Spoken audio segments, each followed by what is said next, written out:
عن جابر رضي الله تعالى عنه قال قال رسول الله صلى الله عليه وسلم ثلاث من كن فيه نشر الله عليه وكنفه وأدخله الجنة হযরতে জাবের রাদিয়াল্লাহু তাআলা আনহু বলেন, মহানবী সাল্লাল্লাহু আলাইহি ওয়াসাল্লাম বলেছেন, মান সালাসুন মান কুন্না ফিহি, যার মধ্যে তিনটা গুণ থাকবে, নাসারাল্লাহু আলাইহি কানাফাহু, আল্লাহ তাআলা তাকে আপন রহমতের ছায়ার নিচে জায়গা করে দিবেন, এবং ওয়াদখালাহুল জান্নাতা, এবং জান্নাতের মালিকানা দিয়ে দিবি। সেই গুণ তিনটা কি আমার বাবারা? এক নম্বর গুণ, আমার আপনার পয়গম্বর বলেছেন রিফকুন বিদ্দাঈফ, রাসূল বলেন দুর্বলদের সাথে নরম ব্যবহার করা। কাদের সাথে? দুর্বলদের সাথে কি করা? নরম ব্যবহার করা। এর নবীর উম্মতের দল, তার মানে আপনার চাইতে একজন টাকার দিক দিয়ে দুর্বল, সে আপনার সে দুর্বল, টাকা কম, এই জন্য সে দুর্বল, এই জন্য যা তা তার সাথে ব্যবহার করা যাবে না, বরং তার সাথে নরমভাবে কথা বলা লাগবে, বিনয় দেখাতে হবে, তার সাথে ভাব দেখানো যাবে না, অহংকার করা যাবে না রে বাবা। একজন আপনার হয়তো লাঠির জোর বেশি, বংশের পাওয়ার বড়, বংশ বড়, ডাক দিলেই 2-4-50 জন লাঠি নিয়ে একসাথে বের হয়, এই জন্য আপনার অনেক পাওয়ার। প্রতিবেশী এমন আছে যার বংশ মর্যাদা নাই, বংশের অত লাঠির জোর নাই, এদিক দেশে আপনার চাইতে দুর্বল, তার সাথে আপনি যদি ক্ষমতা দেখান, ভালো ব্যবহার না করেন, তাহলে আপনি একজন জালেম হয়ে যাবেন। নবীজি বলেছেন তোমার চাইতে যে দুর্বল তার সাথে নরম ব্যবহার করো। তুমি হয়তো পাওয়ার পার্টিতে আছো, তোমার বড় ক্ষমতা, তুমি থানায় ফোন দিলে সাথে সাথে টেলিফোন দেওয়া মাত্র পুলিশ এসে হাজির হয়, টেলিফোন দেওয়া মাত্র অনেক নেতাকর্মী জড়ো হয়, তোমার অনেক পাওয়ার, আর একজন পাওয়ার নাই, এই জন্য তার সাথে যা তা ব্যবহার করা যাবে না। তার পাওয়ার না থাকার কারণে তোমার সে দুর্বল, এই জন্য তার সাথে নরম ব্যবহার করা লাগবে। আপনার ছেলে 5টা, আপনার আপন ইমিডিয়েটলি ছোট ভাই, তার ছেলে নাই, হয়তো তার 5টা মেয়ে, এই জন্য আপনার 5 ছেলের ক্ষমতা দেখাইয়া ছোট ভাইয়ের জমিগুলা নিজের ভিতরে দখল করে নিতেছেন। না না, তা এ কাজ করা যাবে না, তার ছেলে নাই, এদিক দেশে আপনার সে দুর্বল। নবী বলেন দুর্বলের সাথে নরম ব্যবহার করা লাগবে, ক্ষমতা পাওয়ার দেখাইয়া অহংকারের ব্যবহার করা যাবে না। আমার আপনার আল্লাহ তাআলা জানায় দেন, ওয়া ইবাদুর রহমানিল্লাযীনা ইয়ামশুনা আলাল আরদি হাওনাও ওয়া ইযা খাতাবাহুমুল জাহিলুনা ক্বালু সালামা। আল্লাহু আকবার। আল্লাহ তাআলা বলেন রহমানের প্রকৃত গোলাম বান্দা হলো তারা যারা জমিনে বিচরণ করে নম্রভাবে অহংকার করে না, দম্ভ করে না। সূরা লোকমানে আল্লাহ জানায় দেন, ওয়ালা তামশি ফিল আরদি মারাহা ইন্নাল্লাহা লা ইউহিব্বু কুল্লা মুখতালিন ফখুর। আল্লাহু আকবার। এর নবীর উম্মতের দল, আল্লাহ তাআলা বলেন জমিনের উপরে অহংকার দম্ভ করে চলবা না, কারণ আল্লাহ তাআলা অহংকারীকে পছন্দ করেন না। বরং আমার আপনার নবী বলেন মান তাওয়াদা লিল্লাহ রাফাহুল্লাহ, যে বিনয় হয়, তোমার চাইতে টাকা কম, তোমার টাকা বেশি, তারপরেও তার কাছে বিনয় হও, নরমভাবে কথা বলো, ভাব দেখায় না। তোমার চাইতে লাঠির জোর কম, বিনয় হও, তার সামনে মাথা গরম হয়েও না, তার সামনে বাহাদুরি কইরো না। তোমার চাইতে যে দিক দিয়েই দুর্বল হোক, সম্পদের দিক দেওয়া হোক আর ক্ষমতার দিক দেওয়া হোক, তার সাথে নরম ব্যবহার করো, ভাব দেখায় না, অহংকার বরত্ব দেখায় না। তাহলে পয়গম্বর বলেন যারা বিনয় হয় আল্লাহ তাদেরকে দুনিয়া আখিরাতে মর্যাদা দেয়। বাস্তবতাও তাই। সমাজে দেখবেন যেই মানুষটা বিনয়ী, অহংকার করে না, ভাব দেখায় না, মানুষের সাথে সুন্দর আচরণ করে, ভালো ব্যবহার করে, ভালোভাবে কথা বলে, দেখবেন সমাজের মানুষও তাকে পছন্দ করে, ভালোবাসে। ঠিক কিনা বলেন? এই জন্য আল্লাহ বলেন, রসুল বলেন, মান তাওয়াদাআ লিল্লাহি রাফাআহুল্লাহ ফাহুয়া ফি নাফসি সগীরুন ওয়া ফি আ'ইনিন নাসি আযীমুন ওয়া মান তাকাব্বারা ওয়াদাআহুল্লাহ। নবীজি বলেন যে ভাব দেখায় আল্লাহ তারে নিচু করে দেয়। যে দেখবেন আসলেও পাওয়ার পরে ক্ষমতা দেখায়, সমাজের ভিতরে ক্ষমতা প্রয়োগ করার চেষ্টা করে, যে দুর্বল তার সাথে ভাব দেখায়, দেখবেন ওই মানুষটাকে সমাজের মানুষ ভালো চোখে দেখে না। সামনে হয়তো চলোগান দেয়, সামনে হয়তো সেলেট বা সম্মান দেখায়, পিছনেই শালা বলে বকাটা দিয়ে দেয়।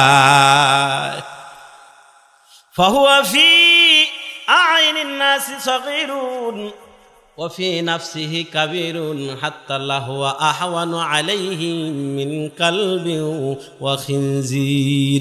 এমনকি মানুষের কাছে সে শুকুর কুকুরের চেয়েও নিকৃষ্ট হইয়া যায়। এই জন্য এর নবীর উম্মতের দল, এই গুণটা বলতেও বড় সহজ, শোনা বড় সহজ, কিন্তু আমল করা বড় কঠিন। নবী বলেছেন রিফকুন বিদ্দাঈফ, দুর্বলের সাথে নরম ব্যবহার করা।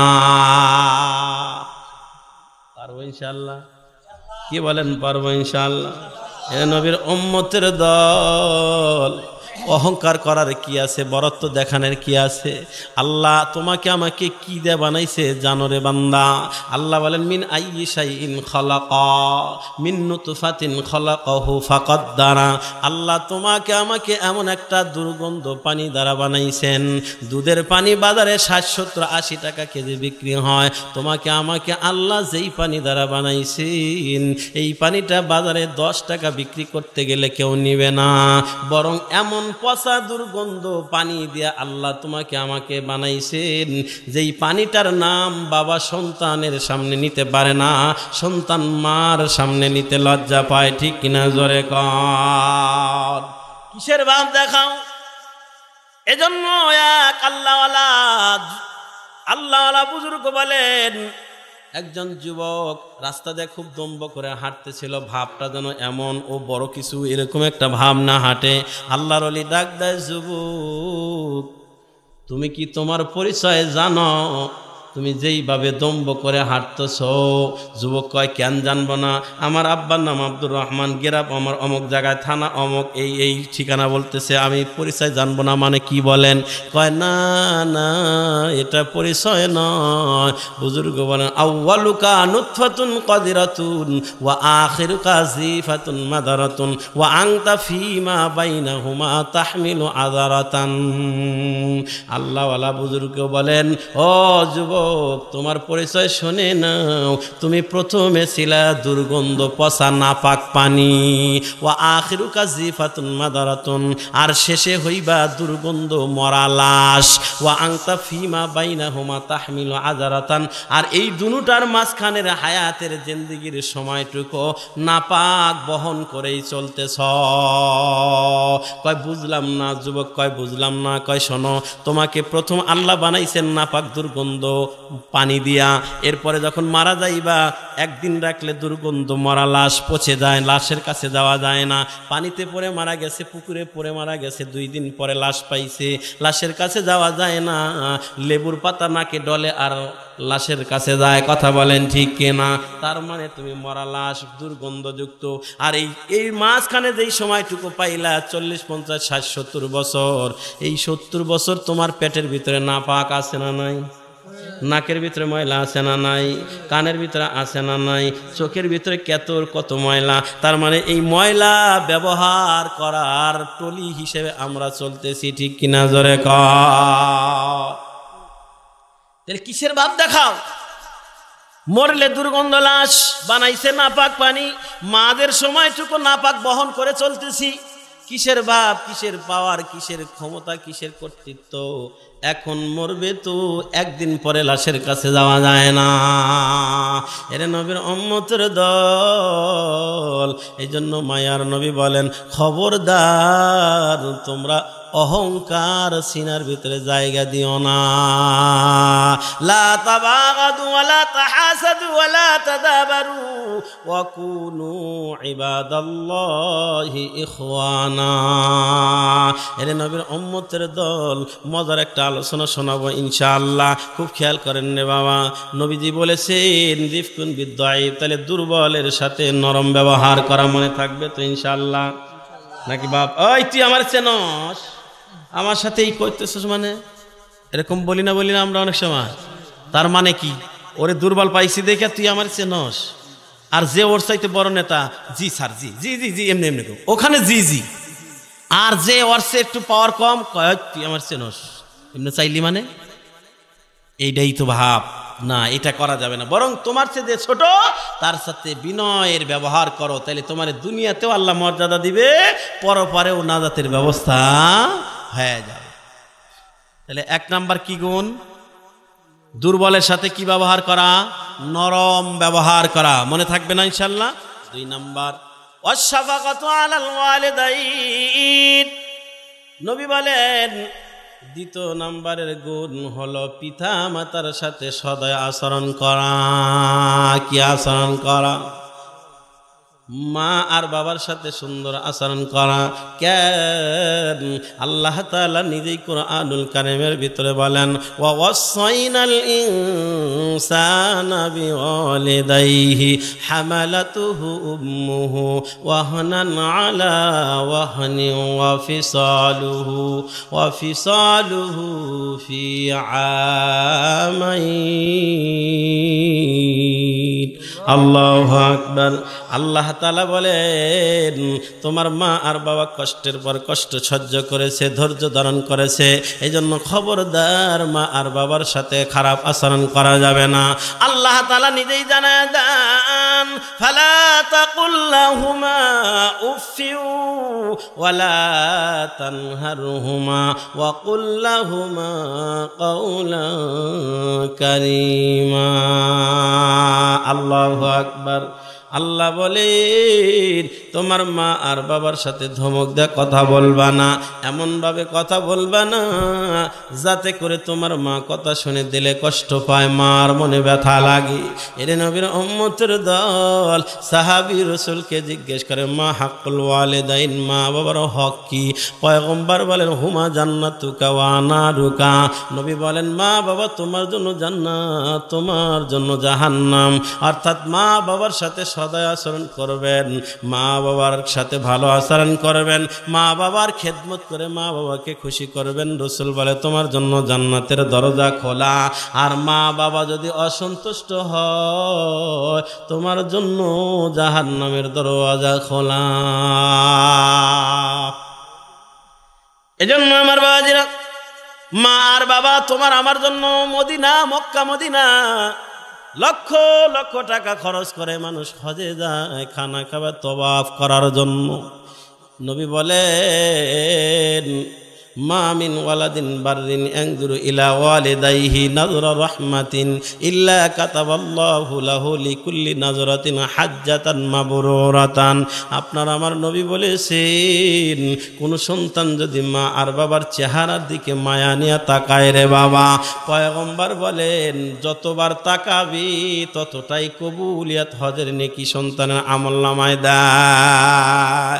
টাকা যদি হালাল না হয়, হজ কিন্তু কিন্তু কবুল হয় না রে বাবা। নিয়ত যদি ভালো না হয় হজ কবুল হয় না। কিন্তু তোমার আমার মা ঘরে থাকলে ওই মা আর বাবার চেহারার দিকে যদি মায়া নিয়ে কেউ তাকাও, তাকাইবা যতবার আল্লাহ আমলনামায় কবুলিয়াত হজের নেকিও দিবে ততবার। সাহাবায়ে কেরাম জিজ্ঞেস করেন, ওগো রাসূল, ওয়া ইন্না যারা কুল্লা ইয়াউমিন মিয়াতা মাররাতিন, কোন উম্মত যদি মা আর বাবার চেহারার দিকে 100 বার দৈনিক তাকায়, রাসূল বলে তোমরা কি মনে করেছো আল্লাহর কাছে সওয়াবের কমতি আছে নাকি? নাম, আল্লাহু আকবার ওয়া আতিয়াবু। রাসূল বুঝাইতে চাইলেন 100 বার কেন, 1000 বারও যদি কেউ তাকায় তার আমলনামায় 1000টা কবুলিয়াতের নেকি আল্লাহ দিয়ে দিবি। তাহলে 2 নম্বর গুণ পয়গম্বর বলেন ওয়াশফাকাতু আলাল ওয়ালিদাইন, মা আর বাবার সাথে সদা আচরণ করা। রাসূল হাদিসের ভিতরে বলেন আল কাবাইরু আল ইশরাকু বিল্লাহ ওয়া উকুকুল ওয়ালিদাইন ওয়া কতলুন নাফস ওয়া শাহাদাতুজ জুর ওয়া ফি riwayatin ওয়া কওলুজ জুর। নবী বলেছেন 4টা সবচাইতে বড় বড় গুনার মধ্যে 4টা সবচেয়ে বড় গুনাহ। 1 নম্বর আল কাবাইরু আল ইশরাকু বিল্লাহ, আল্লাহর সাথে শিরক করা, অংশীদার স্থাপন করা সবচেয়ে জঘন্যতম অন্যায়। এরপরেই নবী বলেন ওয়া উকুকুল ওয়ালিদাইন, মা আর বাবার নাফরমানি করা কবিরা গুনাহ। এজন্য সাবধান বান্দা, সাবধান। মা বাবা তোমার কথায় তোমার আচার আচরণে যেন অসন্তুষ্ট না হয়। এর নবীর উম্মতের দল, মা বাবা এত দামি, এত দাম। নবী বলেন আল জান্নাতু তাহতা আকদামিল উম্মাহাত। এর নবীর উম্মতের দল, আল্লাহ বলেন অকদা রব্বুকা আল্লা তা'বুদু ইল্লা ইয়্যা ওয়া বিল ওয়ালিদাইনি ইহসানা। এর নবীর উম্মতের দল, মা বাবা অসন্তুষ্ট হয় এমন আচরণ করা যাবে না, এমন কথা বলা যাবে না, এমন ভাব নেওয়া যাবে না। যুবক ভাইরা ভালো করে শুনে নাও, মা বোন যারা আসছো, যারা বউ হয় শ্বশুর বাড়িতে আসছো, তোমরা ভালো করে শুনে নাও, তোমার আচার আচরণ যেন তোমার শ্বশুর শাশুড়ি নারাজ না হয়, অসন্তুষ্ট না হয়। তুমি কি তোমার শ্বশুর শাশুড়িকে নিজের জন্মদাতা মা আর বাবা মনে কইরা সেবা করতে পারো না?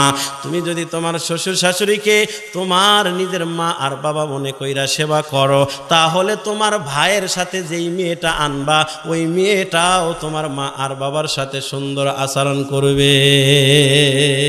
এটাই স্বাভাবিক, কথা বলেন ঠিক কিনা?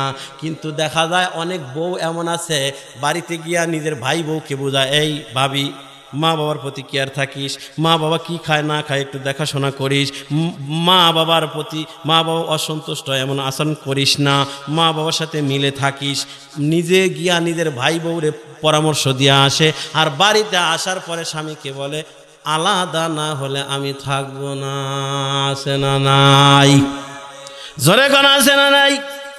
শুনে নাও বোন, তুমি যদি তোমার শ্বশুর বাড়ি এসে তোমার স্বামীকে এমন কথা বলো, আর তোমার বাড়িতে গিয়া তোমার ভাই বউকে বুঝায় আসো, কাল্লা লা ইমকিনু হাদা আবাদা, কখনো এটা সম্ভব না। তুমি তোমার শ্বশুর শাশুড়ির সাথে খারাপ আচরণ করবা, আর তোমার ভাই বউ তোমার মা আর বাবার সাথে ভালো আচরণ করবে, এটা হতেই পারে না। এজন্য যারা বউ হয়ে আসছে তাদের কাছে আমার 2টা অনুরোধ থাকবে। বোন, শ্বশুর শাশুড়ির সেবা করো। যদি তোমার মা আর বাবাকে সুন্দর রাখতে চাও, তুমি তোমার শ্বশুর শাশুড়িকে নিজের মা বাবার মতো মেনে নাও। আর যারা শ্বশুর শাশুড়ি আছেন তাদেরকেও বলবো, তুমি তো মনে মনে চাও আমার মেয়েটা যেন শ্বশুর বাড়ি খুব আরামে থাকে, সুন্দর থাকে, ভালো থাকে, আর তোমার ছেলের বউ বানায় যেটা বাড়িতে আনছো ওটাকে নিজের মেয়ে মনে করতে পারো না, দাসী মনে করো কেন? আছে না নাই? কামাতাদিনু তুদানু, যেমন কর্ম তেমন ফল।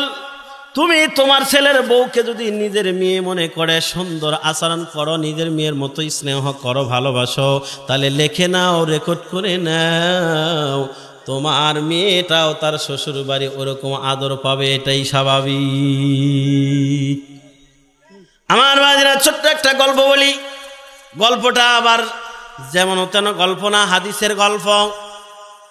একবার ফকিল আবুল সমরকন্দি রাহমাতুল্লাহি আলাইহি তার কিতাবের ভিতরে বর্ণনা করতেছেন, হাদিসখানা বর্ণনা করেন আনাস ইবনে মালিক রাদিয়াল্লাহু তাআলা।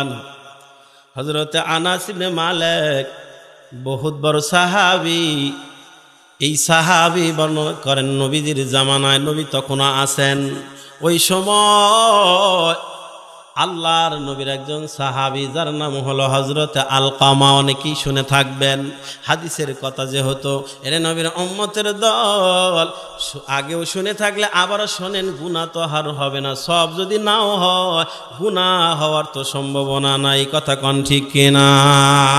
এর নবীর উম্মতের দল হযরত আলকামা মরজে মউতে আক্রান্ত, অসুস্থ, এমন ভাবে অসুস্থ কিন্তু কালেমা পড়তে পারে না। হযরত আলকামার স্ত্রী দৌড়াইয়া পয়গম্বরের দরবারে চলে গেছেন। যাওয়ার পর পয়গম্বরকে সালাম দিয়ে বলেন, পয়গম্বর, আমার স্বামী আলকামা বরং এমন অসুস্থ, কালেমা পড়তে পারতেছে না, মনে হয় আর বাঁচবে না। ও রাসূল, যদি একটু যাইতেন, দোয়া করতেন। কথাটা বলার পর আমার আপনার মায়ার নবী হযরতে বেলালে হাবশি, হযরতে আলী, হযরতে সালমান ফার্সি, হযরতে আম্মার, এই চারজন বড় বড় সাহাবীকে হযরতে আলকামার বাড়িতে পাঠায় দিলেন। যায় দেখো আলকামার খবরটা আগে নিয়ে আসো, কি হালাত পর্যবেক্ষণ করে আসো। দৌড়ায়া চারজন সাহাবী চলে গেলেন। যাওয়ার পর আলকামার দুই পাশে বসে এবার কালেমার তালকিন দেয়, লা ইলাহা ইল্লাল্লাহু মুহাম্মাদুর রাসূলুল্লাহ। কিন্তু আলকামার জবান দিয়ে কালেমা বের হয় না, জবান জিহ্বাটা বাস হয়ে যায়, অবস্থা বড় জটিল। দেখার পর হযরতে বেলাল হাবশিকে পাঠায় দিছে, যাও পয়গম্বরকে যাও শুনে দাও আলকামার অবস্থা ভালো না, কালেমা পড়তে পারে না। হযরতে বেলাল হাবশি এমন একজন সাহাবী, আমার বাজিরা, যার ব্যাপারে রহমত আলম বলেন, আমি যখন জান্নাত পরিদর্শন করছি মেরাজে গিয়া, ওই জান্নাতের ভিতরে হযরতে বেলাল হাবশির খরমের আওয়াজ সামিতু বিউজনাইয়া আমার নিজের কানে শুনেছি। সুবহানাল্লাহ।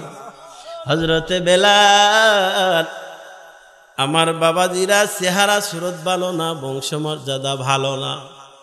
এই নিচের ঠোঁটটা ছিল একদম নিচে ঝুলানো, দেখলে ভয় পাইতো মানুষ, এত খারাপ বিশ্রী ছিল চেহারা। কিন্তু রসুলের আদর্শ মানার কারণে, কোরআন সুন্নাহ মোতাবেক জীবন যাপন করার কারণে হযরতে বেলাল হাবশি নিজেকে মিটা দিছি। মিটা দো अपनी हस्ती को, अगर कुछ मर्तबा चाहो के दाना खाक में मिलकर गुलो गुलजार होता है। हजरत बेलाल, যার বাড়ি আফ্রিকা, চেহারা দেখতে ভালো না, গোলামের ঘরে গোলাম, বাবাও ছিল গোলাম, তিনিও ছিল গোলাম, বংশমর্যাদা নাই, শিক্ষিত ছিলেন না, অশিক্ষিত একজন মানুষ, চেহারাও ভালো না। এর নবীর উম্মতের দল, এই বেলাল কত দামি হইছে বলে, যেই মসজিদের ইমাম হলো মুহাম্মদুর রাসূলুল্লাহ, ওই মসজিদের মুয়াজ্জিন হযরতে বেলাল। শুধু কি তাই, একটা হাদিস শোনাই হযরতে বেলালের ব্যাপারে। আমার বাবাজিরা, কিয়ামতের ময়দানে আল্লাহ তাআলা সমস্ত নবী আর রাসূলদেরকে হুকুম করবে, ওগো নবী রাসূল আপনারা যান। আল্লাহ বলবেন, আপনারা জান্নাতে চলে যান। সমস্ত নবী আর রাসূলগণ এক এক করে জান্নাতের ঘেটে চলে আসবে। হযরতে সাইয়্যিদিনা আদম আলাইহিস সালাতু ওয়াস সালাম জান্নাতের ঘেটে আসবেন।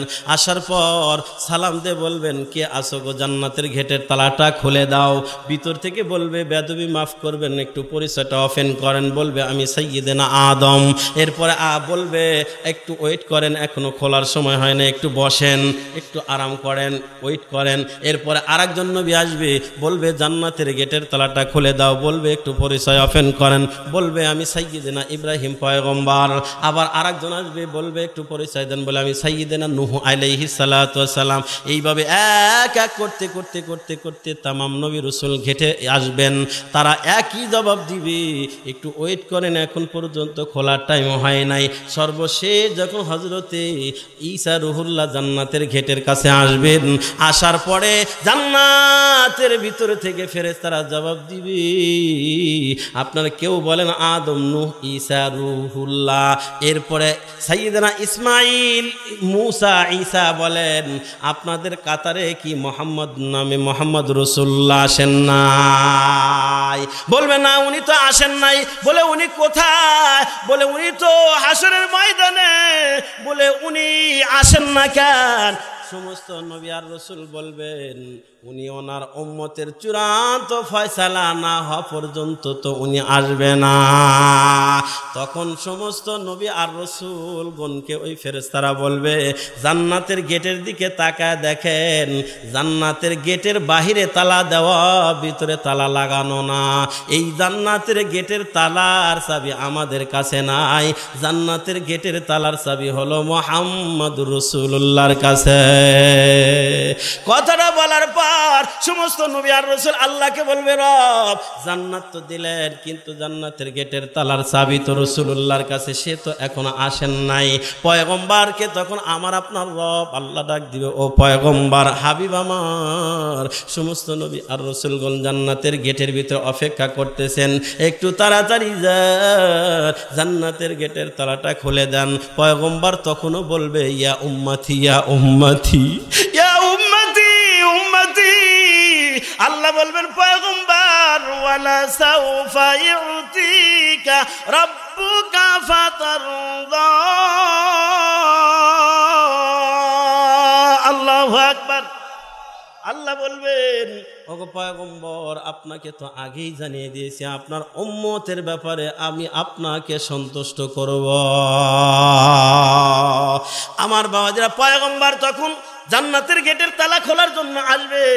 আসার সময় যেই বাহনে করে আসবেন, নবীজি বলেন দেখতে মনে হবে রক্তে মাংসে গড়া, কিন্তু আসলে রক্ত মাংসে গড়া না, জমরজত একুত পাথর দিয়া উটটাকে আল্লাহ বানাবেন। ওই উটের উপরে আমি আরোহণ করব, আর ওই উটের লাগাম ধরার জন্য আজকের এই বেলাল হাফসিকে আল্লাহ ডাকবে, বেলাল আয় আয় আয়, রসুলের উটের লাগাম ধর। হযরতে বেলাল রসুলের উটের লাগাম ধরে টেনে টেনে আল্লাহু আকবার বলতে বলতে জান্নাতের ভিতরে চলে যাবে। আল্লাহু আকবার। পয়গম্বর থাকবে উটের উপরে, আর হযরতে বেলাল থাকবে রশি নিয়ে আগে। সুবহানাল্লাহ জোরে বলেন। হযরতে বেলাল জান্নাতে আগে পা রাখবে। আবার এটা ভাইবেন না তাহলে রসুলের চাইতে কি বেলালের মর্যাদা বেশি হলো কিনা? না না, রাহাবার তো আগেই থাকে, কথা তাই, রাহাবার তো আগেই থাকে। এরে নবীর উম্মতের দল, কিন্তু সমস্ত উম্মতের মধ্যে রাসূলুল্লাহর সাথে রসুলের উটের লাগাম ধরে হযরতে বেলাল জান্নাতে যাবে সবার আগে। এই বেলাল হাফসি দৌড়াইয়া পয়গম্বরের কাছে আসে, ওগো পয়গম্বর, হযরতে আলকামার অবস্থা বড় ভালো না, কালেমা পড়তে পারে না, মনে আছে তো? হযরতে বেলাল এসে রাসূলুল্লাহর কাছে বলার পরে আল্লাহর পয়গম্বর জিজ্ঞেস করে, বেলাল আলকামার মা আর বাবা জীবিত আছে নাকি? হযরতে বেলাল বলে, হযরতে আলকামার বাবা নাই, শুধু মা আছে। রাসূল বলেন, বেলাল রে তুমি যাও হযরতে আলকামার মাকে গিয়া বলো যদি কষ্ট না হয় সে যেন তাড়াতাড়ি আমার সাথে একটু দেখা করে, আর যদি কষ্ট হয় আমারে বলবা, আমি পয়গম্বর তার কাছে যাব। হযরতে বেলাল আবার দৌড়াইলেন, যায় হযরতে আলকামার মাকে যা বলে, ও মা, পয়গম্বর বলেছেন আপনার যদি কষ্ট না হয় তাহলে পয়গম্বরের সাথে একটু দেখা করার জন্য, আর যদি কষ্ট মনে করেন হাঁটতে যদি সমস্যা হয়, প্রবলেম হয়, তাহলে পয়গম্বরকে গিয়ে আমি খবর বললে পয়গম্বর আপনার সাথে এসে দেখা করবে। আলকামার মা ডাইকা বলেন, রে বেলাল দয়াল দুজাহানের বাদশা পয়গম্বরকে আমি কষ্ট দেব না। আমার যদিও কষ্ট হয় আমি রাসূলুল্লাহর কাছে যাব, রাসূলকে আমার কাছে আসতে হবে না, কষ্ট দেব না। হযরত আলকামার মা লাঠিটা হাতে আস্তে আস্তে করে আমার পয়গম্বরের কাছে চলে গেলেন। পয়গম্বরের কাছে যাওয়ার পর সালাম দিয়ে যখন দরবারে ঢুকে গেলেন, পয়গম্বর বললেন, মা বসেন, আমি আপনার কাছে একটা কথা জানতে চাই, মিথ্যা বলবেন না। যদি মিথ্যা বলেন তাহলে কিন্তু আপনি ধরা খেয়ে যাবেন, কারণ আমার কাছে ওহী আসে, ওহী কিন্তু আমার সব কথা বলে দিবে। পয়গম্বর ততক্ষণ পর্যন্ত কোনো কিছু বলেন না যতক্ষণ পর্যন্ত হযরতে জিবরাইল পয়গম্বরকে না বলেন। ঠিক কিনা জোরে কন? মা ইয়ানতিকু আনিল হাওয়া ইন হুয়া ইল্লা ওয়াহয়ু ইউহা।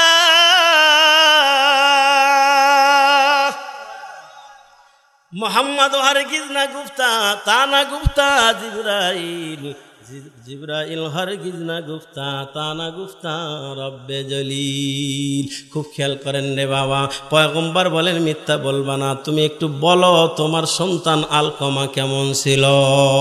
মা তখন বলে, হুজুর আমার আলকমা অনেক সুন্দর মানুষ, ভালো মানুষ, তাহাজ্জুদ গুজার, দান সদকা বেশি বেশি করতেন, তাহাজ্জুদের কাজা দিতেন না। আর আমরা তো তাহাজ্জুদ পড়ি না, আছে না নাই? অনেকে কয় তাহাজ্জুদ কেমনে খায় তাও তো জানি না, তাহাজ্জুদ কারে কয় তাও তো আমরা জানি না। তাহাজ্জুদ রাতের শেষ রাত্রিতে আমার বাজে 2 রাকাত 4 রাকাত 8 রাকাত যে যতটুকু পারে 2-4 রাকাত নামাজ পড়াই তাহাজ্জুদের নামাজ। এমন একটা নামাজ রে বাবা, যেই নামাজের মাধ্যমে আল্লাহর সাথে সম্পর্ক হয়। কোনো আল্লাহর ওলি হতে পারে না তাহাজ্জুদ ছাড়া, কোনো পয়গম্বর তাহাজ্জুদ ছাড়েন নাই। আমার বাবাজিরা সেদিকে যাব না, কথা সংক্ষেপ। নবীর উম্মতের দল। আলকামার মা বলেন আমার সন্তান খুব ভালো ছিল। এবার পয়গম্বর বলে, ও আলকামার মা, বুঝলাম ভালো ছিল, কিন্তু তোমার সাথে কেমন আচরণ করছে সেটা একটু বলো। এবার আলকামার মা চোখের পানি ছেড়ে দেয়, বলেন পয়গম্বর সব কিছু আমার ছেলের ভালো ছিল, কিন্তু একটা বিষয় আমার সাথে একটু খারাপ আচরণ করেছে। বলে কি? কয় তার বউকে আমার উপরে প্রাধান্য দিয়ে রাখছিল, আমাকে তার বইয়ের অনুগামী করে রাখছিল, তাবে বানায় রাখছিল। এই রোগটা কিন্তু আমাদের সমাজে অনেক আছে। ছেলে বিদেশ থাকে, অ্যাকাউন্ট করছে বইয়ের নামে, এখন শাশুড়ি আর বইয়ের উপরে কিছু কইতে পারে না, আছে না নাই? কইলেই কিন্তু বাদ বন্ধ, কারণ অ্যাকাউন্ট কার নামে? বলেন অ্যাকাউন্ট কার নামে? বিদেশ যাওয়ার সময় যুবক ভাই বইয়ের নামে অ্যাকাউন্ট করে যায় না। এখন তো অনেক যারা বউ হয়ে আসছে এরা আমার উপরে রাগ করবে, করলে অসুবিধা নাই, কারণ রায়তু বিআইনাইয়া, আমরা যা সমাজে বাস্তবতা দেখি তাই তো বলবো। 4 সন্তানের মা যদি বের হয়ে যায়, যুবতী মেয়ে যাওয়াটা তো স্বাভাবিক। সিঙ্গাপুর গেছে 10 বছর প্রত্যেক মাসে 1.5 লক্ষ করে টাকা অ্যাকাউন্টে পাঠায়, স্ত্রীর নামে অ্যাকাউন্ট করে গেছে, ভালোবাসা করে বিয়ে করছে, বইয়ের নামে অ্যাকাউন্ট। 10 বছর সিঙ্গাপুর থেকে প্রতি মাসে 1.5 লাখ পাঠায়। 10 বছর পরে যখন আপনি বাড়িতে আসতেছেন, আসার কয়েক ঘন্টা আগে এয়ারপোর্টে, বাংলাদেশ এয়ারপোর্টে নেমেই আপনি টেলিফোন পাইলেন, বলে তোমার বউ নাই, টাকাও নাই, আসে না নাই, হয় কি হয় না? এরকম খবর শুনছি আমার বাবাজিরা এয়ারপোর্টেই হার্ট অ্যাটাক করে জায়গা স্পটে ইন্তেকাল করছে। মনে হয়েছে হায় হায় 10টা বছর টাকা পাঠাইলাম, এতগুলা টাকা এটা মনে করে হার্ট অ্যাটাক করে মারা যায়। আবার অনেক দেখা যায় রিক্সা চালায়, তাঁত বোনায়, কামলা বেছে। ভাই কি ব্যাপার, 10 বছর সিঙ্গাপুর বিদেশ করলেন, কামলা দেন কেন? কয় আর কয়েন না হুজুর, স্ত্রীর নামে অ্যাকাউন্ট করছিলাম, পুরা 10 বছরের টাকা সোনা দানা নিয়া বকাটে ছেলের সাথে, কথা কয় না, গেছে। এরে নবীর উম্মতের দল, এই জন্য 10 বছর বিদেশ করে এসো আবার সে আগের পেশা তাঁত বোনায়। তাঁত বোঝেন আপনারা? পাহাড় অঞ্চলের মানুষ তো। আমার বাবাজিরা কামলা দেয়, দিন মজুর কাজ করে, রিক্সা চালায়। এই জন্য সাবধান, মা বাবা জীবিত আছে, মা বাবাকে রাইখা বউকে প্রাধান্য দিও না। আল্লাহ নারাজ হয়, রসুল অসন্তুষ্ট হয়। এরে নবীর উম্মতের দল, মা বাবা কিন্তু এমন সন্তানের কখনো অমঙ্গল চায় না। আপনি যদি কামাই করে নাও দেখেন, খোঁজ খবর নাও নেন, তারপরেও মা আর বাবা বলে, আল্লাহ আমার সন্তানটাকে সমাজের ভিতরে প্রতিষ্ঠিত কইর, আমার সন্তান যেন অন্যদের চাইতে কম থাকে না, আল্লাহ তুমি প্রতিষ্ঠিত কইর। এটা কিন্তু মা বাবা চায়। এর নাম হলো মা আর বাবা। এই জন্য আমার বাজার মা আর বাবার সাথে এমন আচরণ করা যাবে না। হযরত আলকামার মা বলেন, আমার সন্তান আলকামা এই একটা জিনিসের ব্যাপারে আমি অসন্তুষ্ট, তার বউকে আমার উপরে প্রাধান্য দিছে, তারে তাবে বানায় রাখছে, এই জন্য আমি তার উপরে অসন্তুষ্ট।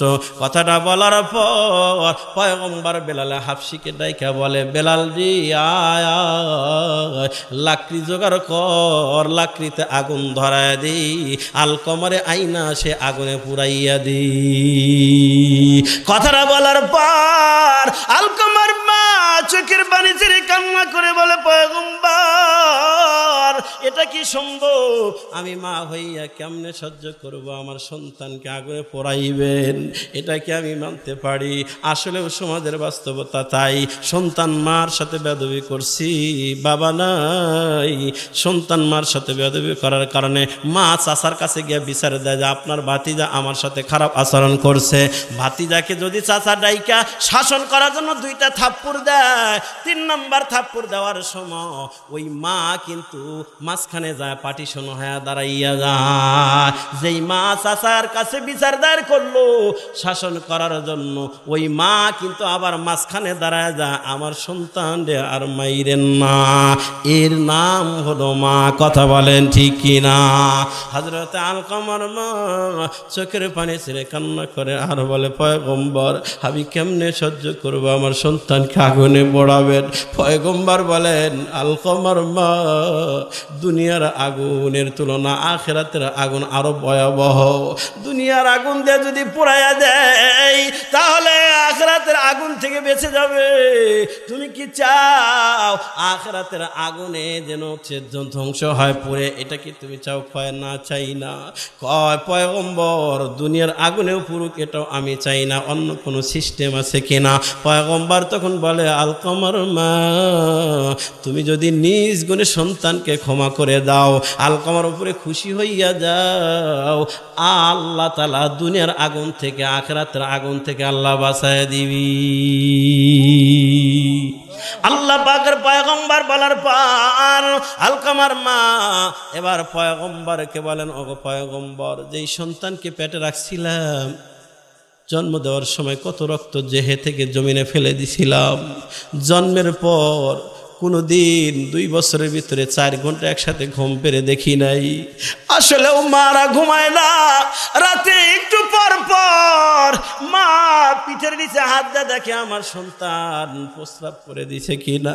যদি প্রস্রাব করে দেয় তাহলে তো আমার সন্তান প্রস্রাবে থাকলে ঠান্ডা লেগে নিউমোনিয়া হয়ে যাবে। এই জন্য মা 2 ঘন্টা লাগাতার ঘুমায় না, একটু পর পর আধা ঘন্টা 1 ঘন্টা পর পর ছাদ করে উঠে মা সন্তানের পিঠের নিচে হাত দেয় যে প্রস্রাব করছে কিনা। যদি দেখে প্রস্রাব করেছে, ভেজা তেনাটা সরাইয়া শুকনো একটা তেনা দেয়া দেয়। কথা বলেন ঠিক কিনা রে বাবা? আলকামার মা বলেন, ওগো পয়গম্বর, যেই সন্তানকে ছোটবেলা এত কষ্ট করে লালন পালন করলাম, যেই সন্তান হওয়ার পর পেটে আসার পরে কোনোদিন পেট ভরে ভাত খেতে পারি নাই। আসলেও মারা সন্তান পেটে আসার পরে ভাত তৃপ্তি ভরে খেতে পারে না। এর নবীর উম্মতের দল আলকামার মা পয়গম্বরকে বলেন, এমন সন্তানকে আগুনে পুড়বে এটা আমি মা হইয়া কি সহ্য করতে পারি? না না, আপনি সাক্ষী থাকেন, আমি আমার সন্তানকে মাফ করে দিলাম, আমি খুশি হয়ে গেলাম। পয়গম্বর তখন হযরত বেলালকে বলেন, বেলাল দৌড়াও, যাও যাও, দেখো হযরত হজরতে আলকমার কি হালাত, হজরতে বেলাল দৌড় মারছি, হজরতে আলকমার বাড়ির গেটের কাছে যাই শুনতে পায়, এবার আলকমা জোরে জোরে পড়তেছি লা ইলাহা ইল্লাল্লাহু মুহাম্মাদুর রাসূলুল্লাহ। আমার বাবা খুব খেয়াল করেন, লম্বা কথা বলা দরকার নাই, অল্প কথা যদি আমরা ভিতরে নিয়ে আমল করতে পারি এটাই সার্থক। কথা বলুন ঠিক কিনারে বাবা? এরে নবীর উম্মতের দল, হযরত আলকমা এখন কালেমা পড়তে পারে, কিন্তু আমার বাবাজিরা এমন রোগে আক্রান্ত হয়েছিলেন, হযরত আলকমা ওই দিনই বিকালবেলা সে ইন্তেকাল করে।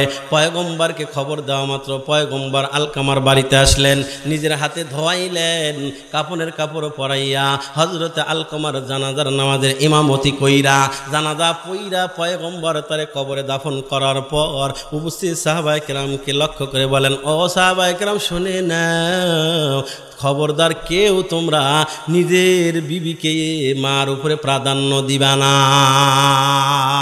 যদি দাও তাহলে তোমার কোনো ইবাদত আল্লাহর দরবারে কবুল হবে না, ঝুলান্ত থেকে যায়, তোমার নামাজ কবুল হবে না, হজ যাকাত দান সদকা কোনোটাই কবুল হবে না, ঝুলান্ত থাকবে। এই জন্য মার উপরে কখনো স্ত্রীকে প্রাধান্য দিবা না। এখনো অনেকবারই এমন আছে, শাশুড়ি যতক্ষণ পর্যন্ত ভাতের চাউল পাতিলে না দেয় ততক্ষণ পর্যন্ত স্ত্রীরা নিজের হাত দিয়া ওই কোলা থেকে ওই পাত্র থেকে নেয় না, আসে না? নাই, এখনো এরকম আছে অনেক বউ। সব বউ যে খারাপ তা কিন্তু না রে বাবা, অনেক বাড়িতে এরকম এখনো আছে। এই জন্য আমার মাদেরকে বলবো, ও বোন যারা বউ হয়া শ্বশুর বাড়ি আসছো, শাশুড়িকে কষ্ট দিও না, শ্বশুরকে কষ্ট দিও না। আমার বাজিরা, তাহলে 2 নম্বর গুণ ওয়াশফাকাতু আলাল ওয়ালিদাইন, মা আর বাবার সাথে সদয় আচরণ করা। এমন আচরণ করা যাবে না যে আচরণে মা বাবা সন্তুষ্ট হয়। কথাটা বুঝছেন তো? তাহলে মা অসন্তুষ্ট হয়, বাবা অসন্তুষ্ট হয়, এমন আচরণ করা যাবে না, বরং মা আর বাবার সাথে এমন ভাবে কথা বলতে হবে। আল্লাহ বলেন, ওয়াকুল লাহুমা কাওলান কারীমা, কারীম ভদ্রভাবে নম্রভাবে বিনয়ের সাথে মা বাবার সাথে কথা বলা লাগবে। ও যুবক ভাই শুনে নাও, অনেক সময় তোমার সিদ্ধান্তের বিপরীত যদি মা বাবা কথা বলে তোমার রাগ হয়ে যায়। রাগ হতেই পারে, এই বয়সটাই তো খারাপ। রাগ হওয়ার পরে মা আর বাবার সাথে খারাপ আচরণ কইরো না। ওই রাগটাকে যদি কন্ট্রোল করতে পারো তাহলে রাসূল বলেন, লাইসাল ইন্নামা শাদীদুল্লাযী ইয়ামলিকু নাফসাহু ইনদাল গাযাব। রাসূল বলেছেন, প্রকৃত বাহাদুর সে যে নিজের রাগকে দমন করতে পারে, কন্ট্রোল রাখতে পারে। এই জন্য মা বাবার কথা শুনে অনেক সময় রাগ হতে পারে, আর তাই বলে মা আর বাবাকে ধমক দেন না, মূর্খের বাচ্চা চুপ, বোঝস না কিছু না। এই ভাষাও অনেক ছেলেরা মার সাথে কথা বলে। আমি স্বামী তুবি ইজনাই আমার নিজের কানে শুনছি, কই মূর্খের বাচ্চা জানোস না কিছু না, এই ভাষাই বলছে। এই জন্য এই ভাষাটাই বললাম, এই ভাষায় যদি কথা বলো মার কলিজা আঘাত লাগবে। আর রাসূল বলে, রেদাল রব্বি ফি রেদাল ওয়ালিদাইন ওয়া সাখাতুর রব্বি ফি সাখাতিল ওয়ালিদাইন। মা বাবা যদি অসন্তুষ্ট হয় আল্লাহ অসন্তুষ্ট হয়, মা বাবা খুশি তো আল্লাহ খুশি। এই জন্য এমন কথা বলা যাবে না যেই কথায় মা অসন্তুষ্ট হয়, আল্লাহ কিন্তু অসন্তুষ্ট হয় না। কথা কি বুঝতেছেন আমার বাবাজিরা? তাহলে 2 নম্বর গুণ কি? মা আর বাবার সাথে সদ্ব্যবহার করা, সদয় আচরণ করা। কঠোর ব্যবহার করা যাবে না, কঠোরভাবে কথাও বলা যাবে না। 3 নম্বর গুণটা বলেই দোয়াতে যাব ইনশাআল্লাহ। আমার বাবাজিরা খুব গভীর মনোযোগ। পয়গম্বর বলেন, ওয়াল ইহসানু ইলাল মামলুক। আল্লাহু আকবার, জোরে কর। এর নবীর উম্মতের দল, এর বাংলা হলো পয়গম্বর বলেন ওয়াল ইহসানু ইলাল মামলুকি, তোমার গোলামের সাথে ভালো ব্যবহার করো। গোলাম তো এখন নাই, তার মানে এখন আছে দিনমজুর, তার মানে আছে তোমার কর্মচারী। তুমি দোকানের মালিক, তোমার দোকানে 5টা কর্মচারী খাটে, এই জন্য তুমি মালিক বইলা কর্মচারীর সাথে যা তা ব্যবহার করা যাবে না, কারণ ও তো একজন মানুষ, ওকেও আল্লাহ বানাইছেন, তোমাকেও তো উনি বানাইছেন। কথা বলেন ঠিক কিনা? এখন তুমি দোকানের মালিক বলে, দোকানের কর্মচারী বলে তার সাথে যা তা ব্যবহার করবা না। নবী বলেন ওয়াল ইহসানু ইলাল মামলুকি, তুমি তোমার কর্মচারীর সাথে ভালো ব্যবহার করো, তাহলে আল্লাহ পাক তোমাকে আরশে আজি, তোমাকে আপন রহমতের ছায়ার নিচে জায়গা করে দিবেন। সুবহানাল্লাহ। এরে ভাই, দিন মজুর নিছেন ধান কাটার জন্য, উত্তরবঙ্গ থেকে ধান কাটার জন্য আসছে, আপনি তার সাথে যা তা ব্যবহার করেন না রে ভাই। ওকে আল্লাহ গরিব বানাইছেন, এজন্যই তো তোমার ধান কাটার জন্য আসছে, এই জন্য তুমি যা তা ব্যবহার করবা না। আল্লাহ কষ্ট পায়, রসুল কষ্ট পায়, কারণ ওকে গরিব তো বানাইছেন উপরওয়ালা। কথা বলেন ঠিক কিনা? এরে নবীর উম্মতের দল, তুমি কয় টাকার মালিক হইছ? আল্লাহ বলেন ইয়া আইয়ুহান নাস আনতুমুল ফুকারাউ ইলাল্লাহ আল্লাহু হুয়াল গনিয়ুল হামিদ।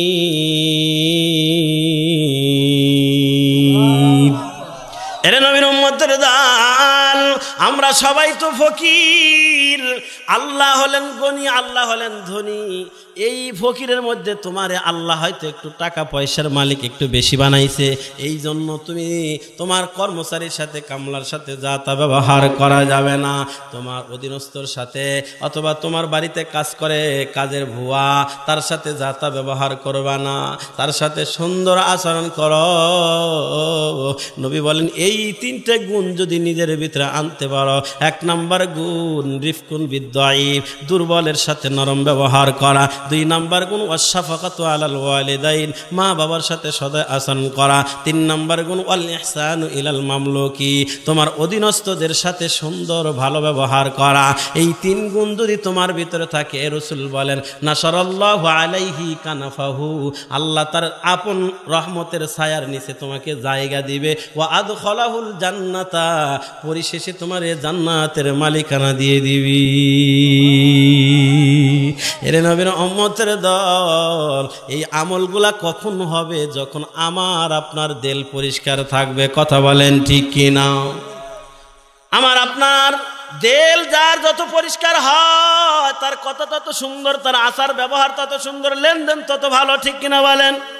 এই জন্য দিল, রাসূল বলেন লিকুল্লি শাইইন সাকালাতুন ওয়া সাকালাতুল কুলুবি যিকরুল্লাহ। নবী বলেন প্রত্যেকটা বস্তু ময়লা হলে পরিষ্কার করার ব্যবস্থা আছে, কিন্তু কলব নামে এই জিনিসটা যদি ময়লা হয়, তাহলে এই কলব পরিষ্কার করার জন্য কিন্তু সাবান আর সোটা নাই। এই কলবটা পরিষ্কার করার জন্য রাসূল মেডিসিন দিয়েছেন। রাসূল বলেন কলব পরিষ্কার করতে পারবা কাসরাতু যিকরিল মাউত ওয়া তিলাওয়াতুল কুরআন। আল্লাহু আকবার বলেন।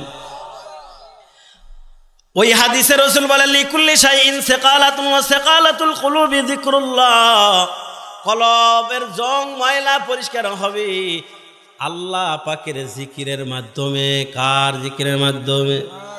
আর একটু জোরে বলেন কার? আর একটু জোরে ডাক দেন আল্লাহ। আল্লাহর জিকির করলে কলব পরিষ্কার হয়। আল্লাহ পাকের জিকির যে যত বেশি করবে, তার কলব তত পরিষ্কার। কলব যত পরিষ্কার হয়, এই দিলটা যত সুন্দর হয়, কত তত সুন্দর, লেনদেন তত সুন্দর, আচার ব্যবহার তত সুন্দর। আমার দিল যদি খারাপ হয়, তার আচার ব্যবহার খারাপ, লেনদেনও খারাপ। একবার হাওলাত নিলে সোমবারে কথা বলে, 3 বছর গেলেও সোমবার আসে না, আসে না নাই। কলব খারাপ। কি খারাপ? এজন্য নবী বলে ইন্না ফিল জাসাদি মুদগা ইযা সালুআত সালুহাল জাসাদু। রাসূল বলেন ইন্না ফিল জাসাদি মুদগা ইযা সালুহাত সালুহাল জাসাদু কুল্লু ওয়া ইযা ফাসাদাত ফাসাদাল জাসাদু কুল্লু আলা ওয়া হিয়াল কলব। আমলের কথা হচ্ছে, আপনারা কি মন খারাপ করতেছেন? আমার বাবাজিরা, রসুল বলেন প্রত্যেকটা মানুষের দেহের ভিতরে একটা গোস্তের টুকরা আছে যেটাকে কলব বলা হয়, হার্ট। এই জিনিসটা যদি সুস্থ হয় পুরা বডিটাই সুস্থ মনে হয়, এটা যদি অসুস্থ হয় বাহ্যিকভাবে শারীরিকভাবে সুস্থ দেখলেও আসলে সুস্থ না, অসুস্থ। আর ওই কলব পরিষ্কার হয় জিকিরের মাধ্যমে। রাসূলুল্লাহকে পয়গম্বরকে সাহাবায়ে কেরাম জিজ্ঞেস করেন, হাদিসে রাসূল বলেন ইন্না হাযিহিল কুলুবা তাস্তাউ কামা ইয়াস্তাউল হাদিদা ইযা আসাবাহুল মা। রাসূল বলেন লোহাতে পানি লাগলে যেমন জং পরে মরিচায় লেগে যায়, কলবের ভিতরে গুনাহের কারণে ওরকম জং পড়ে যায়, মরিচা লেগে যায়। পয়গম্বর বলেছেন লোহাতে যদি পানি লাগে জং পড়ে যায়, সেই জং পরিষ্কার করার জন্য কামারের কাছে নিলে আগুনে পুরাইয়া লোহার রেত মেরে সেই জং পরিষ্কার করে দেয়। ঠিক কিনা জোরে কন? ইন্না হাযিহিল কুলুবা তাস্তাউ কামা ইয়াস্তাউল হাদিদা ইযা আসাবাহুল মা। এরে ভাই, পানি লাগলে লোহা জং পড়ে, আর সেই জং পরিষ্কার করার জন্য কামারের কাছে নিলে আগুনে পুরাইয়া লোহার রেত মেরে পরিষ্কার করে দেয়। কিন্তু কলব, এই কলবের ভিতরে লোহার রেত তো মারা যায় না। কলবের ময়লা সাবান ছোটা দেও পরিষ্কার করা যায় না, ওই কলবের জং ময়লা পরিষ্কার করা যায়। সাহাবী জিজ্ঞেস করেন ওমা জালা ওহা ইয়া রাসূলুল্লাহ। এই হাদিসে রাসূল বলেন দুই জিনিসের মাধ্যমে কলব পরিষ্কার হয়, কাসরাতু যিকিরিল মাউত ওয়া তিলাওয়াতুল কুরআন। বেশি বেশি মরণের কথা স্মরণের কর, স্মরণের ধাক্কায় কলবের ময়লা পরিষ্কার হইয়া আখিরাতের জন্য হয় পাক্কা। আর বেশি বেশি কোরআন তেলাওয়াত করা। বলবেন হুজুর আমি তো কোরআন তেলাওয়াত জানি না। জানেন না মানে? আপনি সূরা ফাতিহা তো পারেন, আপনি সূরা ইখলাস তো জানেন, সূরা কাউসার তো জানেন, আপনি যেটা জানেন এটাই বারবার পড়তে থাকেন। রাসূল বলেন কুল হুয়াল্লাহু আহাদ তা'দিলু সুলুসাল কুরআন। একবার সূরা ইখলাস পড়বে তো গোটা কোরআনুল কারীমকে 3 ভাগ করে 1 ভাগ 10 পারা পরিমাণ পড়ার নেকি আমলনামা দিয়া দেয়। 3 বার পড়বে তো আল্লাহ তাআলা তার আমলনামায় খতম কোরআন পড়ার নেকি দিয়া দেয়। এইজন্য কলব পরিষ্কার করার জন্য বেশি থেকে বেশি আমরা কোরআন তেলাওয়াত করব। পারবো তো ইনশাআল্লাহ? কি বলেন পারবো তো ইনশাআল্লাহ? বেশি বেশি যেটা পারেন ওইটাই সূরা ফাতিহা পড়তে থাকেন, সূরা ইখলাস বারবার পড়তে থাকেন, সূরা কাউসারি বারবার পড়তে থাকেন। পড়তে পড়তে কলব যখন পরিষ্কার হয়ে যাবে তখন দিলের ভিতরে আগ্রহ আসবে, আরে আমি তো নামাজ সঠিকভাবে জানি না, আরে আমি তো কোরআন পুরাটা পড়তে জানি না, আরে আমি তো ঠিক মতো হালাল পথে চলতেছি না। তখন এটা ভিতরে অনুভব হবে, আর অনুভব হইলে তখন শুধরানো সম্ভব। এজন্য আমার বাজরা কলবটা পরিষ্কার করার জন্য এই আমল করব তো ইনশাআল্লাহ। এরে নবীর উম্মতের দল, সময় পাইছেন বেশি বেশি জিকির করেন। এই হাদিসটা বলে আমি দোয়াতে যাব ইনশাআল্লাহ। রাসূল বলেন, হযরত আবু হুরায়রা রাদিয়াল্লাহু তাআলা আনহু হাদিসখানা বর্ণনা করেছেন, মান ক্বালা সুবহানাল্লাহি ওয়া বিহামদিহি ফি ইয়াউমিন মিআতা মাররাতিন হুত্তাত খাতায়াহু ইন কানাত মিসলু জাবাদিল বাহরি। রাসূল বলেন কোন বান্দা বান্দি যদি দৈনিক 100 বার মাত্র এতটুকু শব্দ বলে সুবহানাল্লাহি ওয়া বিহামদিহি, সুবহানাল্লাহি ওয়া বিহামদিহি, সুবহানাল্লাহি ওয়া বিহামদিহি, এই এতটুকু শব্দ 100 বার বললে 5-7 মিনিটের বেশি লাগে না রে বাবা। এরে নবীর উম্মতের দল, দৈনিক 24 ঘন্টার ভিতরে কোনো একটা টাইম নিজেই বের করে নেবেন। হয় ফজর নামাজ পড়ে তাসবিহটা হাতে নিয়ে পড়লেন, অথবা আসর পড়ে, অথবা মাগরিব পড়ে। সময় পান নাই, এশার নামাজ পড়ে খাওয়া দাওয়া করে যখন শুইতে যাবেন তখন বালিশটা মাথায় দিয়া তসবিহটা হাতে নিয়ে পড়তে পড়তে ঘুমায়া যান। সুবহানাল্লাহি ওয়া বিহামদিহি, সুবহানাল্লাহি ওয়া বিহামদিহি। লাভ কি রে বাবা? পয়গম্বর বলেছেন হুত্তাত খাতায়াহু ইন কানাত মিসলু জাবাদিল বাহরি। যদি তার গুনাহ সমুদ্রের ফেনা পরিমাণ হয়, এত পরিমাণ হলেও আল্লাহ গুনাহ মাফ করে দেয়। পড়া যাবে তো ইনশাআল্লাহ? না কঠিন হয়ে গেল? সহজ। আমরা বসে বসে গল্প গুজব না করে সময় পাইছেন, পড়েন সুবহানাল্লাহ সুবহানাল্লাহ, অথবা আল্লাহু আকবার আল্লাহু আকবার, অথবা সাল্লাল্লাহু আলাইহি ওয়াসাল্লাম সাল্লাল্লাহু আলাইহি ওয়াসাল্লাম পড়তে থাকেন সাল্লাল্লাহু আলাইহি ওয়াসাল্লাম। বাবারা, হাদিসটা মনে পড়লো বলি, পয়গম্বর বলেছেন যে ব্যক্তি দরুদের আমল করে দৈনিক, আমার বাবাজিরা, দরুদের আমল যদি কেউ 100 বার, সকালবেলা কেউ 100 বার সাল্লাল্লাহু আলাইহি ওয়াসাল্লাম সাল্লাল্লাহু আলাইহি ওয়াসাল্লাম পড়তে পারে রে ভাই, আল্লাহ বলেন ওই বান্দার প্রতি আল্লাহ 1000টা রহমত নাজিল করে। শুধু তাই না, রাসূল বলেন, হাদিসের ইবারতটা শুনেন, পয়গম্বর বলেন, মান সাল্লা আলাইয়া মিন উম্মতি সালাতান মুখলিসান মিন কলবিহি সাল্লাল্লাহু আলাইহি বিহা 10 সালাওয়াতিন। নবী বলেন, কোন উম্মত যখন আমি পয়গম্বরকে মহব্বত করে একবার দরুদ শরীফ পড়ে, আল্লাহ তার উপরে 10টা রহমত নাজিল করে। তাহলে 100 বার পড়লে 1000টা রহমত নাজিল করে। রাসূল এরপরে বলেন, ওয়া কাতাবা বিহা 10 হাসানাতিন, একবার পড়লে 10টা রহমত তো দেয়, এরপরে আমলনামা 10টা নেকিও লিখে দেওয়া হয়।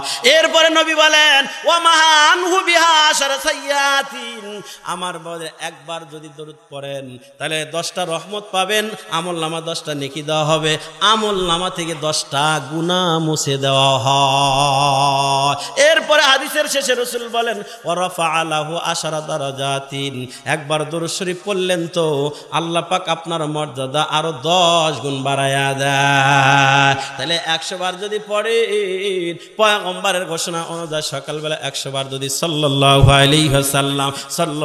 আলাইহি ওয়াসাল্লাম পড়েন, আমার বাবা 100 বার পড়তে 5 মিনিটের বেশি লাগে না রে বাবা। 5টা মিনিট রাসূলের মহব্বতে যদি আমি আপনি দিতে পারি, তাহলে সকালবেলা 100 বার দরুদ পড়ার কারণে 1000টা রহমত পাইলাম, আমলনামায় 1000 নেকি লেখা হবে, আমলনামা থেকে 1000 সগীরা গুনাহ মুছে যাবে, মর্যাদা 1000 গুণ বেড়ে যাবে। আবার বিকালবেলা যদি পড়তে পারি তাহলে 1000 রহমত পাবো, 1000 নেকি পাবো, 1000 গুনাহ মুছে যাবে, 1000 মর্যাদা বেড়ে যাবে। এই জন্য এই আমলগুলা করা যাবে তো ইনশাল্লাহ? না কঠিন দিলাম? সহজ। কোরআন হাদিস দিয়ে কথা বলেন ঠিক কিনা? এরা নবীর উম্মতের দল, আমার বাবাজিরা, এই আমলগুলো আমরা করব। যেহেতু অধিকাংশ মুরব্বী বাবাজিরা বসা আছে, এই আমলগুলো আমরা করার চেষ্টা করব। আমার ভাইরা, আমার আলোচনার একদম শেষের দিক দিয়ে একটা আবদার জানাই, এখানে আমরা যারা আছি অনেকের মা নাই বাবা নাই, দুনিয়া থেকে চলে গেছে, কথা কন ঠিক কিনা? অনেকের চলে গেছে, অনেকের আছে, যাদের আছে তারা মা আর বাবার সুস্থতার জন্য, যাদের মা বাবা চলে গেছেন, ওই মা বাবা কবরে যাওয়ার পরেও সন্তানের উপরে একটা হক, 7টা হক থাকে। মা বাবা ইন্তেকাল করে কবরে যাওয়ার পরে সন্তানের উপরে 7টা হক, তার মধ্যে একটা হক হলো মা বাবার নামে সব রেসানি করা, মা বাবার নামে সব পোষাবার ব্যবস্থা করা।